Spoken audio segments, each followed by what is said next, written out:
one, regardless of their color. No one, regardless of their skin tone, should have endured what this family has endured. Someone must answer, someone must be held accountable, and we want justice for this family. We held a press conference a couple of weeks ago demanding transparency from Kenosha Police Department, demanding that body cam footage is released immediately. We want full transparency. Today is the 3rd anniversary when Jacob Blake was shot viciously 7 times in the back by Officer Rustin Shesky. So clearly, not much has changed in the last 3 years.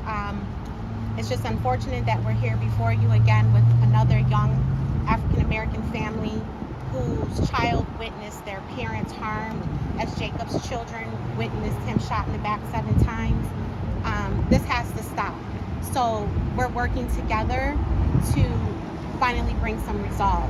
We're asking for our elected officials, from the governor on down, the Attorney General Paul, we need you to speak out. We need you to say something. You know what's happening in Kenosha, and your silence is complicit, and we're not standing for that. So we're going to do all that we can with all the resources that we have locally and nationally to bring justice to this family and to bring justice to this community. Because the question needs to be asked, are you safe in this community as a black or brown person?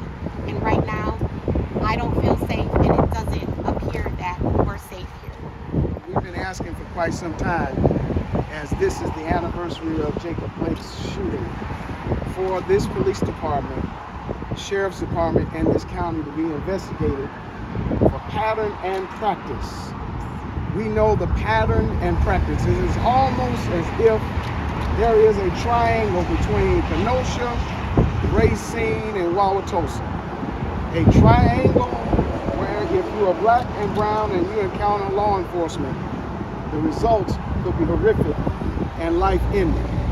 And once again, we'll be appealing to the Department of Justice. It's important that the Attorney General now, for a 1-year-old child, to hear the call of this community asking for an independent investigation into these matters. This child is 1 year old on the anniversary of Jacob Blake. And imagine the stories will be told the rest of his life.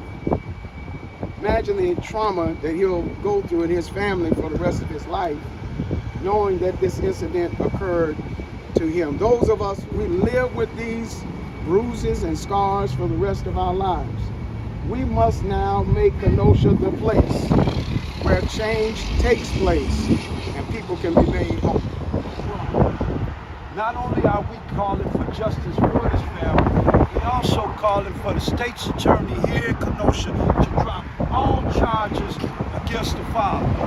He was not the person to have that accident. He shouldn't have been charged with anything. And we asking that the city and the state of the city of Kenosha drop all charges against the father of this family. There is no question that this involved a racial issue.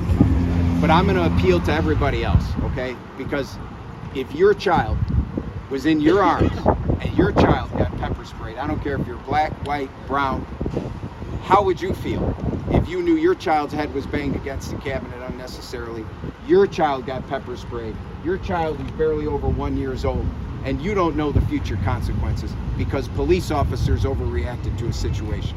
This doesn't have to be a black and brown issue. This is a people issue.